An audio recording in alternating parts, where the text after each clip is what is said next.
चित्रपटाचं नाव अंबट शौकीन. आता हे नाव ऐकल्यानंतरच आपल्या सगळ्यांच्या डोक्यात एक गोष्ट येते, की बाबा रे, जर का हा चित्रपट बघायला मला जायचंय थिएटरमध्ये, तर मग तिथे येणारे जे प्रेक्षक आहेत, ते सुद्धा त्याच प्रकाराचे छपरी चाळे करणारे वगैरे अंबट शौकीन प्रकारचे लोकं तर नसावेत ना बाबा. कारण का अशा प्रकारच्या लोकांमध्ये बसून चित्रपट बघणं, ते पण ज्यावेळेला काहीतरी घाणेरडे डबल मीनिंगचे जोक्स येतात, तेव्हा ते कशा पद्धतीने अतिशय घाणेरड्या किळसवाण्या पद्धतीने इशारे करतात किंवा हसतात किंवा मोठमोठ्याने टाळ्या, शिट्ट्या वाजवतात वगैरे किंवा काहीतरी विशेष टिप्पणी नेहमी अशी पास ऑन करत असतात.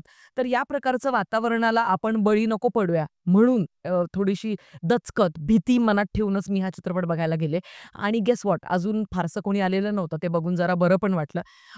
मी आणि माझ्या टीममधली अजून 2 माणसं आणि आणखीन एकच जण असे टोटल 4 जण आजच्या चित्रपटाला आले होते. सो एकंदरीत हा चित्रपट कशा पद्धतीने आम्ही त्यांना कन्व्हिन्स केलंय आणि बघितलाय ते सगळं वेगळाच एक विषय आहे.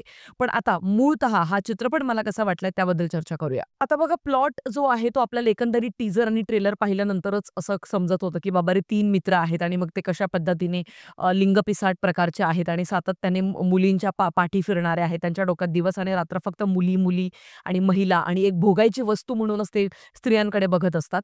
तर अशा प्रकारचे थिल्लर चाळे करणारे 3 मित्र आहेत आणि मग ते अशाच काहीतरी एका गोष्टीमध्ये अडकतात. मग त्या तिघांना पण एकच मुलगी आवडते. ती आहे पूजा सावंत, जिने हे पात्र साकारलंय चित्रपटामध्ये आणि मग पुढे जाऊन त्यांचा आणखीन एक मित्र आहे वाटतं पार्थ भालेराव आणि तो कशा पद्धतीने सेक्शनला बळी पडतो आणि मग काय-काय गोष्टी पुढे होतात हे सगळं काही आपल्याला चित्रपटामध्ये पाहता येणार आहे. आता बघा एकंदरीत या चित्रपटाच्या पॉझिटिव्ह गोष्टींबद्दल बोलायचं झालं तर मला पार्थ भालेराव याचं काम या चित्रपटामध्ये आवडलं. कारण तो यापूर्वी फक्त डबल मीनिंगचे घाणेरडी बॉईजच्या त्या सीरीजमधल्या चित्रपटांमध्ये आपल्याला दिसत होता आणि पहिल्यांदा असं होतं की मी त्याला कुठच्यातरी गंभीर एका भूमिकेत पाहिलं किंवा थोडासा शांत अशा प्रकारच्या एका भूमिकेमध्ये बघितलं, तर आय थिंक त्याने त्याचं काम चांगलं केलंय. पुढचा प्लस पॉइंट असा आहे चित्रपटाचा, की जे अमेय वाघ आहेत, प्रार्थना बेहरे किंवा भाऊ कदम हे जे बाकीचे ॲक्टर्स आहेत, यांचा सगळ्यांचा स्पेशल कॅमेओ आहे. लेंथ फार कमी आहे त्यांची, पण त्यांना बघून रिफ्रेशिंग नक्कीच वाटतं. चित्रपटामध्ये अक्षय टंकसाळे आणि किरण गायकवाड या दोघांचं काम त्यातल्या त्यात तरी बरं आहे. म्हणजे तुम्हाला आवडेल त्यांचं काम. एकंदरीत त्यांच्या वाट्याला ज्या ज्या गोष्टी आल्या, त्यांनी त्या व्यवस्थितपणे निभावण्याचा प्रयत्न केलेला नक्कीच आहे. चित्रपट जो आहे तो बेसिकली बद्दलचा मेसेज तुम्हाला देऊन जातो आणि चित्रपटाचं नाव जरी अंबट शौकीन असलं तरी पण अशा प्रकारची माणसं तुम्हाला नाही बनायचंय हेच सांगणारा हा चित्रपट आहे. त्याच्यामुळे तो मेसेज देण्याचा अटेम्प्ट थोडाफार बरा वाटतो. एकंदरीत ह्या सगळ्या पॉझिटिव्ह गोष्टी आहेत आणि BGM was okay okayish, neither too good neither too bad. अगदीच ॲव्हरेज तुम्हाला म्युझिक वाटेल चित्रपटाचं.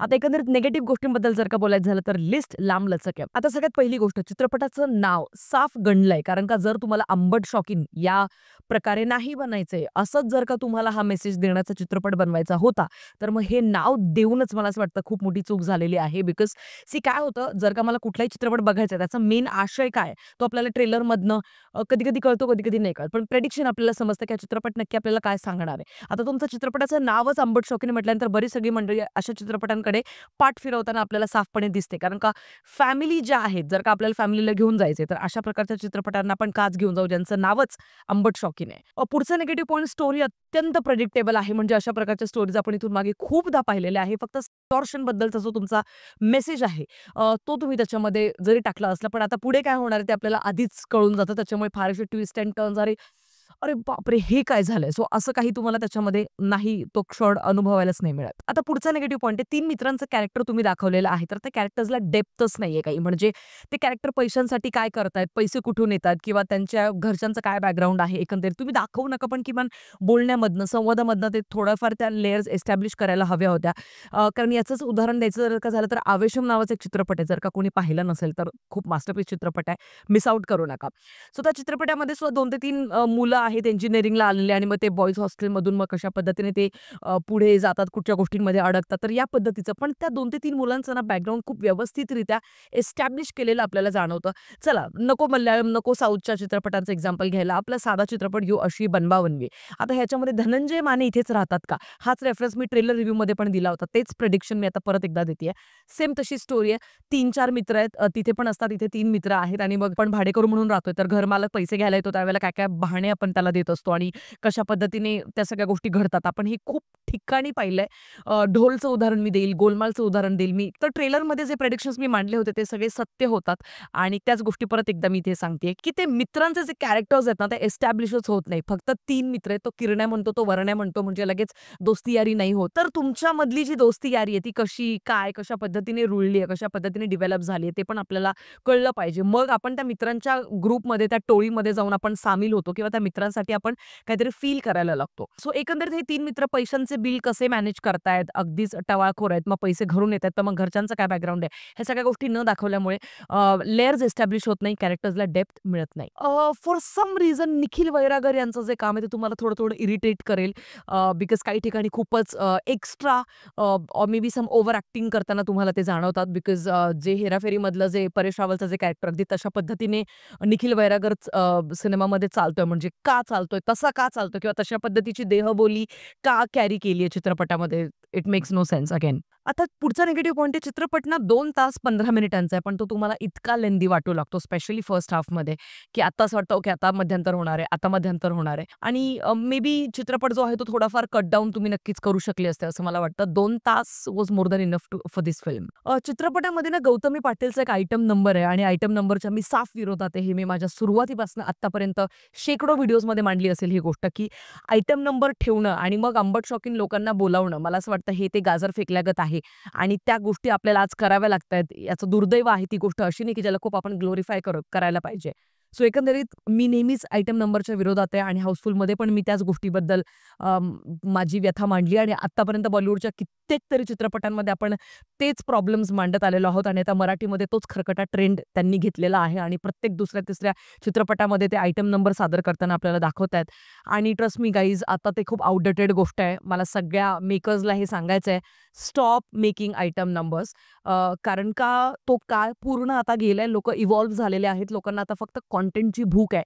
तुमच्या कंटेंटमध्ये दम असेल तर तुम्हाला अशा पद्धतीच्या थुकरट गाजरांना टाकण्याची गरज नाही पडत लोकांसमोर, प्रेक्षकांसमोर I feel. So believe in your content, work on it आणि कंटेंटला अजून फुलवण्याचा प्रयत्न करा. त्याच्यावरती काम करा कारण आत्ताची ऑडियन्स लय हुशार झालेली आहे. आता ह्या सगळ्या गोष्टी तर झाल्या, पण चित्रपटामध्ये लूप होल सुद्धा आहेच स्क्रीन प्लेमध्ये. तर आता ते सांगण्याच्या आधी मी तुम्हाला देते की स्पॉयलर्स आता येणार आहे. जर का तुम्हाला आता हा चित्रपट बघायचा असेल थिएटरमध्ये तर आत्ताच व्हिडिओ तुम्ही थांबवू शकता. मी रेटिंग आता देते, त्याच्यानंतर तुम्हाला मी त्या 2 चुका मांडणार आहे चित्रपटातल्या. रेटिंग मी या चित्रपटाला देईन 1.5 स्टार्स आउट ऑफ 5 आणि आता मी येते त्या 2 लूप होल्सवरती. सगळ्यात पहिला लूप होल असा आहे की चित्रपटामध्ये पार्थ भालेरावचा जो मित्र आहे तोच बेसिकली त्याला ते ॲप दाखवतो आणि तोच बेसिकली ती जी टोळी आहे जी एक्स्टॉर्शन करून लोकांकडनं पैसा चिक्कार कमावते, तर त्या टोळीमध्ये सामील असतो. तो वेगवेगळे बकरे त्यांच्यापर्यंत पोहोचवत असतो. मग असं ज्यावेळेला तुम्ही दाखवता तेव्हा तोच मित्र ज्यावेळेला पार्थ भालेराव इतकं टोकाचं पाऊल उचलतो, त्याच्यानंतर त्याच्या वडिलांना जाऊन सांगतो की तुमच्या मुलाने ॲक्चुअली हे जे टोकाचं पाऊल उचललंय तर बेसिकली त्याला त्याचं काहीतरी नैराश्य वगैरे जबाबदार नसून एका टोळीने त्याला फसवलंय. It I mean does it even make any sense? म्हणजे तुम्ही मला ते सांगू शकता कमेंट्समध्ये. सो आय थिंक तो एक खूप मोठा लूप होल होता चित्रपटामध्ये.